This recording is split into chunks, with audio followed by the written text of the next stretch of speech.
Hello दोस्तों, नमस्कार। मैं ओम प्रकाश वर्मा आपकी अपनी रेलवे कॉलोनी यूट्यूब चैनल पर हार्दिक अभिनंदन करता हूं। तो दोस्तों, बने रहिए इस नई वीडियो में। अगर आप चैनल पर नए हो तो प्लीज़ यार चैनल को सब्सक्राइब जरूर कर लें और वीडियो को लाइक करें। तो दोस्तों, आज हम बात करने वाले हैं इस वीडियो में आरआरबी टेक्नीशियन न्यू वैकेंसीज के रिगार्डिंग।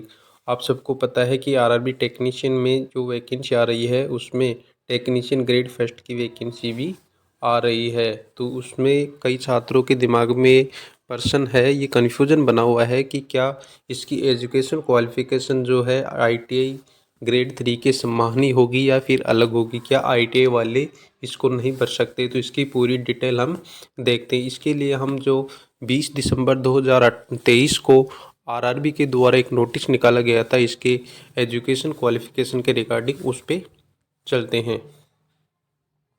तो ये है दोस्तों आरआरबी का नोटिफिकेशन जो आप देख पा रहे हो, 20 दिसंबर 2023 का निकाला गया है। भारत सरकार रेल मंत्रालय रेलवे बोर्ड के द्वारा ये निकाला गया था। इसमें क्या बताया गया है? इसमें बताया गया है कि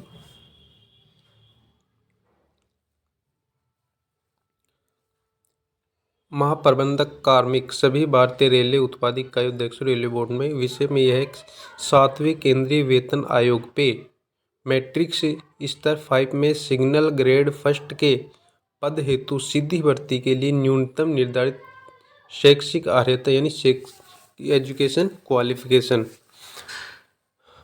अब इससे संबंधित तो दो नोटिस वायरल हुए थे, जारी हुए थे। वो आए थे 26 मार्च 2018 को और एक 25 मई 2018 को इससे संबंधित नोटिस निकाले गए थे। इसमें बताया गया है कि आपका ध्यान खुले बाजार से वेतन स्तर 5 में सिग्नल मेंटेनर ग्रेड फर्स्ट के पद पर सीधी भर्ती के लिए न्यूनतम शैक्षिक अर्हता निर्धारित करने वाले संदर्भाधीन पत्रों में अंतर्विष्ट अनुदेशों की ओर आकर्षित किया जाता है, जो निम्न अनुसार है। इसमें बताया गया है कि बीएससी भौतिकी से, इलेक्ट्रॉनिक्स से या कंप्यूटर साइंस से या इंफॉर्मेशन टेक्नोलॉजी से या इंस्ट्रूमेंटेशन में उत्तीर्ण होना चाहिए। यानी जो आपकी बीएससी है वो किसी भी इन सब्जेक्टों में से एक होनी चाहिए और बाकी की कोई भी सब्जेक्ट हो सकती है। दूसरे पॉइंट में बताया गया है कि पद के लिए उपयुक्त बेसिक स्ट्रीम की सब स्ट्रीम के संयोजन में उत्तीर्ण बीएससी उम्मीदवारों को अनुमति देने का मुद्दा इस मंत्रालय के विचाराधीन रहा है। अब निर्णय लिया गया है कि उपरोक्त उम्मीदवारों जो इसके लिए आवेदन करते हैं, इसके द्वारा आवेदन करने पर रेलवे में रोजगार के लिए विचार किया जाए। तदनुसार अब सिग्नल मेंटेनर फर्स्ट स्तर 5 के पद पर खुले बाजार से भर्ती हेतु न्यूनतम अर्हता को निम्नानुसार संशोधित किया गया है, जिसमें बताया गया कि किसी भी मान्यता प्राप्त विश्वविद्यालय से या संस्था से बीएससी भौतिकी, electronic, computer science, information technology और इंस्ट्रूमेंटेशन या भौतिक, electronics, computer science, information technology, instrumentation की बेसिक स्ट्रीम के किसी भी सब स्ट्रीम के संयोजन में बीएससी उत्तीर्ण होनी चाहिए। इनका कहने का मतलब है कि जो ये सब्जेक्ट दे रखे हैं इनमें से एक सब्जेक्ट तो होनी ही चाहिए, वो तो कंपलसरी है। उसके अलावा आपके पास कोई भी सब्जेक्ट हो सकती है। जैसे आप बीएससी करते हो मैथ से, मैथ में आपके पास होती है पीसीएम होती है, फिजिक्स होती है, केमिस्ट्री होती है, मैथ होती है। तो उसमें फिजिक्स क्या है आपके पास है और मैथ केमिस्ट्री पे तो उस वो भी हो सकते हैं, लेकिन फिजिक्स कंपलसरी है।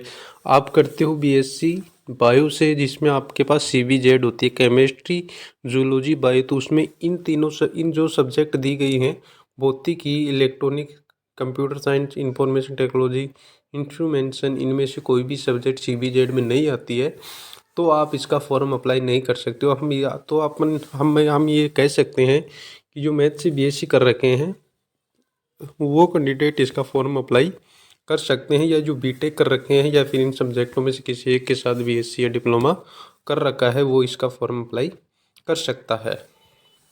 आगे क्या बताया गया है कि उपरोक्त बेसिक स्ट्रीम में या उपरोक्त बेसिक स्ट्रीम के संयोजन में इंजीनियर में डिप्लोमा डिग्री के अर्हता रखने वाले उम्मीदवारों को भी अनुमति दी जाए। यह एक अतिरिक्त पात्रता अर्हता होगी, जबकि न्यूनतम प्रवेश योग्यता उपरोक्त के अनुसार बीएससी जारी रहेगी। इंजीनियर में डिप्लोमा डिग्री की अर्हता के साथ चयनित ऐसे उम्मीदवार वेतन मैट्रिक्स में उच्च वेतनमान स्तर का दावा करने के हकदार नहीं होंगे, क्योंकि यह पद से जुड़ी हुई है।